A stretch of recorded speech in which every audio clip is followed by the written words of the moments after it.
Bolsa de Valores deu uma virada aí nas últimas semanas, depois de alguns indicadores, especialmente inflação ao consumidor dos Estados Unidos, apontar que a renda variável e ativos de risco podem ter um fôlego extra aí, e diante de um cenário de uma taxa de juros um pouco menor nos Estados Unidos.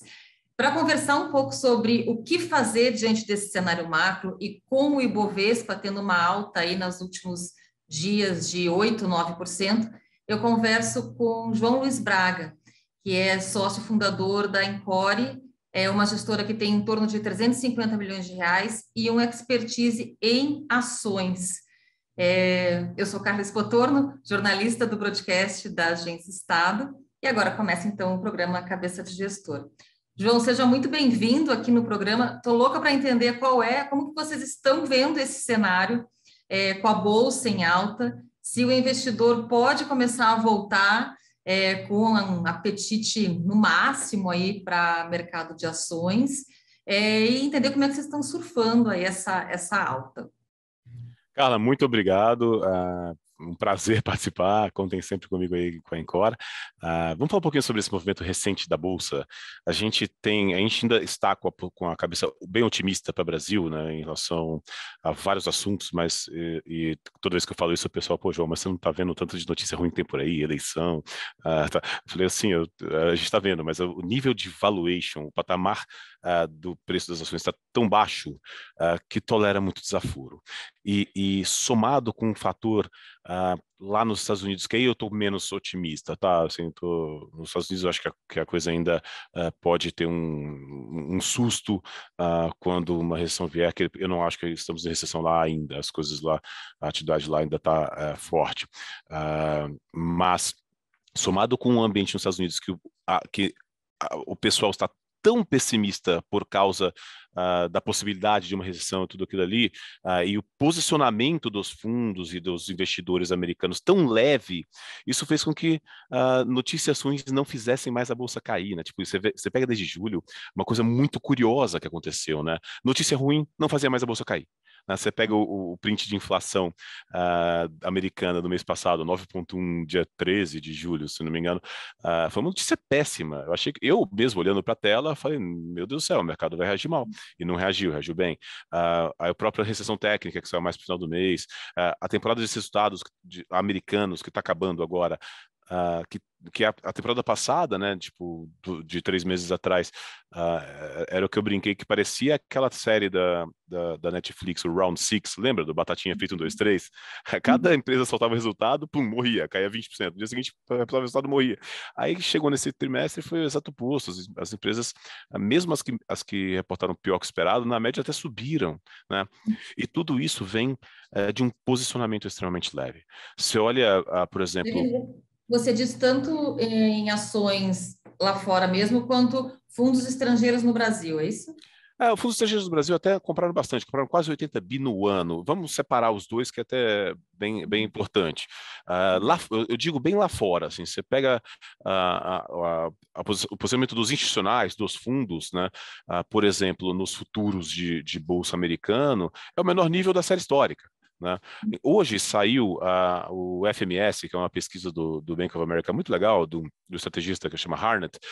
Hoje saiu um pouquinho menos pior do que a do mês passado, mas no mês passado o nível de caixa dos fundos, é uma pesquisa que o mundo inteiro responde, até a gente responde aqui, o nível de caixa dos fundos lá fora, assim, é o maior nível desde, sei lá, 2008, e eu não estou vendo nenhuma Lehman quebrar, né?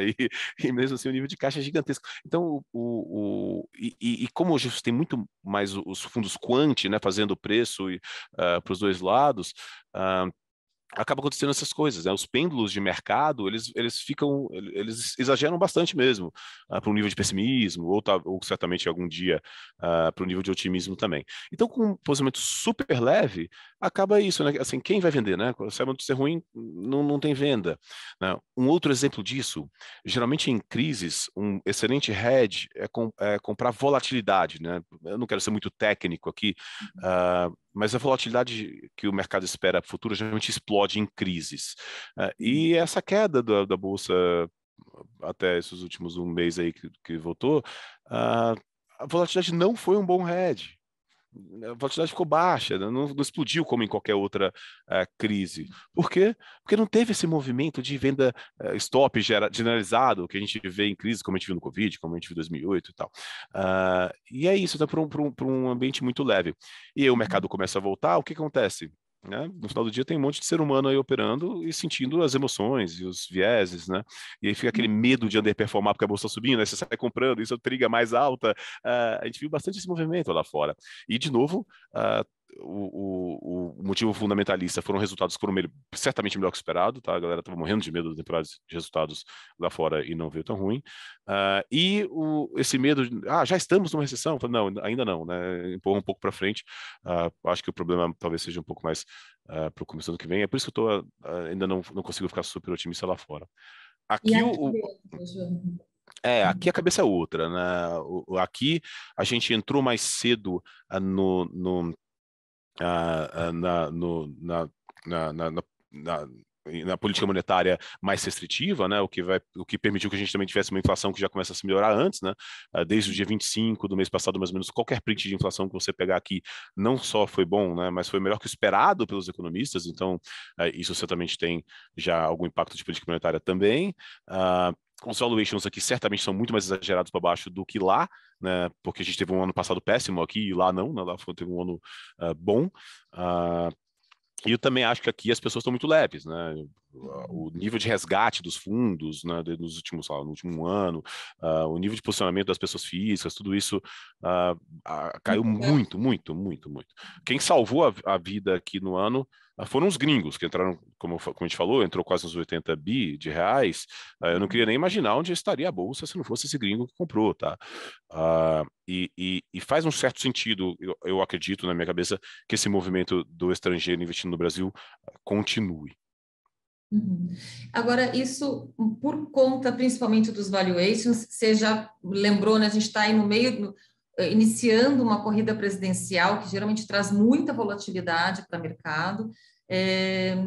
Você disse, a cabeça aqui é bem diferente de lá fora, estou assumindo aqui que vocês estão bastante otimistas por conta de alguns desses fatores como o preço, né? Preço-risco. Perfeito.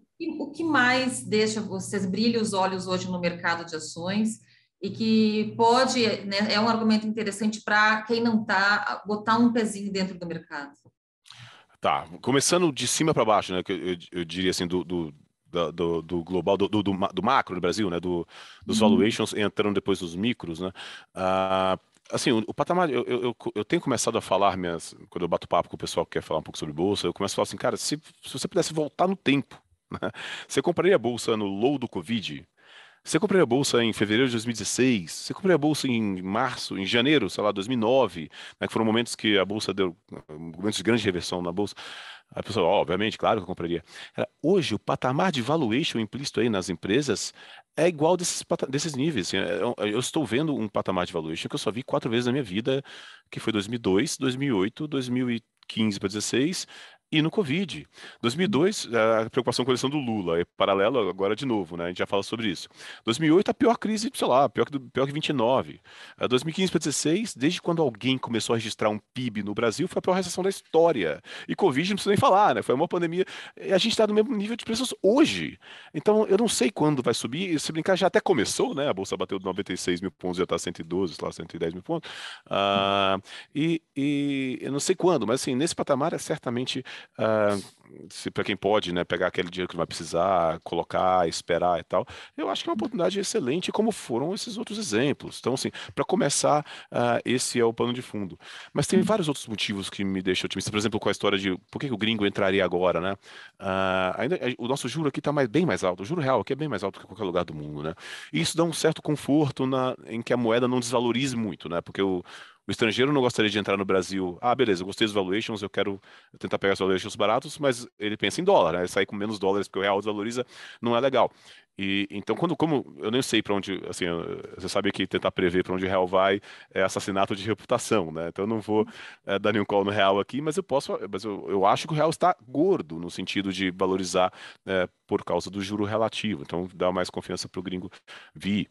um ambiente de inflação global, commodities, né? Somos um país de commodities. Então, assim, tem vários motivos e os dados econômicos têm vindo bem. E aí vem essa história do medo da eleição, que é disparada a pergunta que eu mais recebo, né? E eu lembro, pessoal, que, assim, investir, a arte do meu dia a dia aqui, a arte de investir, assim, é como se fosse um painel de avião, de um monte de ferramentas que você usa. Essa aqui eu vou usar para levantar voo, essa aqui eu vou usar para pousar, essa aqui eu vou usar para, sei lá, é um monte de ferramenta, né? Investir só olhando para política, né, ou dando muito peso para política, é tentar voar um avião olhando só para essa luzinha vermelha aqui no canto, sabe? Tipo, tem várias outras coisas que devem ser vistas, né? E eu gosto muito de lembrar porque o paralelo com agora é gigante, né? Lá em, sei lá, um mês antes da eleição de 2002, a pessoa que ficou com medo, vai dar o candidato tal, então eu tô com medo, eu vou pegar meu dinheiro, eu vou sair aqui da bolsa e vou pro S&P, né?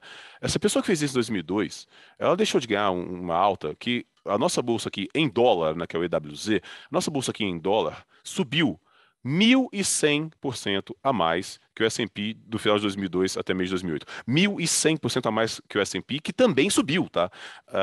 E isso dá, sei lá, 57% ao ano de performance a mais. E o cara que ficou só preocupado com política deixou passar ciclo de commodity, demografia da China que melhorou pra caramba, um real que valorizou, mil outros fatores que a gente aqui tem que ficar preocupado. Então é isso, assim, não é que eu acho que política não é importante, né? Eu só dou o devido peso. E quando eu vejo esse patamar de valuations, eu acho que tem muito no preço, e eu acho que tem que subir independente do candidato que ganhe.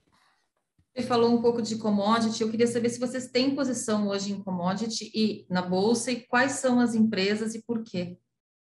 Commodity é o setor que eu sou mais arisco, no sentido de abrir e fechar posições mais rápidas. O resto a gente é bem longo prazista.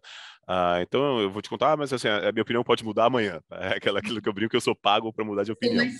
mais tática, então, né? Exato, mas a gente tem uma posição, sim, grande, até com uma cara de estrutural que eu vou provavelmente vai segurar por um prazo maior nas empresas de petróleo. Eu não estou otimista com as commodities que eu chamo de commodities de capex, aquelas commodities de investimento, né? Você quer construir um prédio, você vai precisar de aço, cobre, minério, e tal. Agora, todo mundo aqui gastou um pouquinho de petróleo para vir trabalhar, né? Então, é uma commodity que eu chamo de commodity de OPEX. As de capex eu estou um pouco pessimista por causa da dinâmica na China, né? Ah, eu não acho que a coisa está tranquila por lá.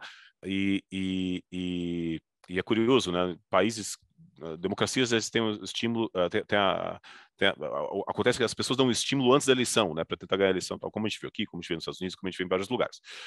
A China, eu acho que eles têm mais o interesse de dar o estímulo depois da eleição, né? Porque como você sabe quem é que vai ganhar, dando estímulo depois, você fala, pô, legal, ó, tá vendo como eu ganhei aqui, tô melhorando a sua vida, né? Então, os últimos prints aí de estímulos, eu achei que ia vir mais, e por outro lado, a confiança da população está menor, porque viu as empresas de construção irem mal, não sabe se vão receber seus apartamentos, a política de Covid zero, tudo aquilo ali me deixa um pouco preocupado com as commodities de investimento. E tinha uma dinâmica também de aço lá que estava ruim, que melhorou recentemente, as margens estavam negativas e a produção estava alta, mas isso já tem mudado na margem.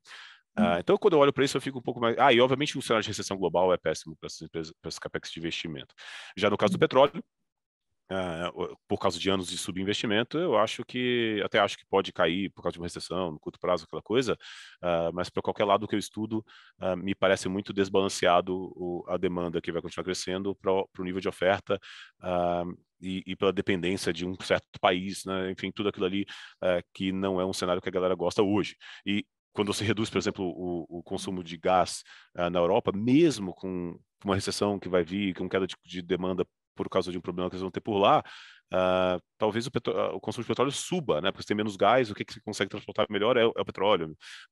Então, e os Estados Unidos, Vocês uma estão, hora. na tese de petróleo, desculpa, João, vocês estão posicionados em Petrobras ou nas outras petroleiras aqui da Bolsa? A gente tem quatro. Para diluir um pouco do risco, a gente tem quatro. A gente tem Petrobras, sim, que está entregando uma geração de caixa super boa, né? O dividendo foi realmente algo muito impressionante. A gente também tem. Não preocupa vocês a interferência na questão da política de preços? Preocupa, é óbvio, mas nesse patamar Você sabe que a Petrobras subiu 60%, 70% no ano, e hoje ela é mais barata que era no começo do ano, depois de subir tudo isso, né? Porque é impressionante a geração de caixa, o nível do petróleo, tudo aquilo ali. Então, Uhum. nesse patamar de menos de 3 vezes lucro, eu acho que tem muita margem de segurança. Muita margem de segurança.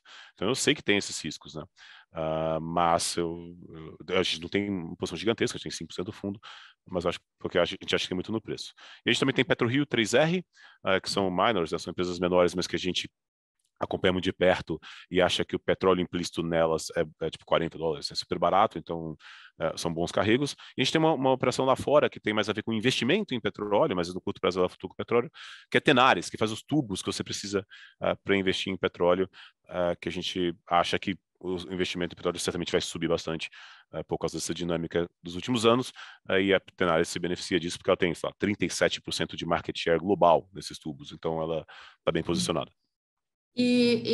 Você falou nas commodities de CAPEX, vocês não têm mineradoras, Vale, isso não está na carteira hoje de vocês. A gente vendeu, a gente chegou a ter no ano, a gente chegou a ter 40% de commodities no fundo em algum momento no começo do ano, por causa dessa preocupação de inflação, tudo aquilo ali. A gente zerou Uhum. todas, só ficou com petróleo. Então a gente zerou Vale, zerou Gerdau, que eu também gosto. Eu acho as todas baratas, tá? É só que com commodities tem que ficar um pouco mais preocupado com o ponto do ciclo. Uhum. Zeramos Suzano também, que a gente chegou a ter. Hoje são só as 4 de petróleo. A gente vê uma preocupação generalizada entre os gestores com commodities, sobretudo quando a gente fala de mineração, até porque o custo de produção tem aumentado bastante e aí está tirando um pouco o conforto que se tinha em algumas brasileiras como a Vale, né?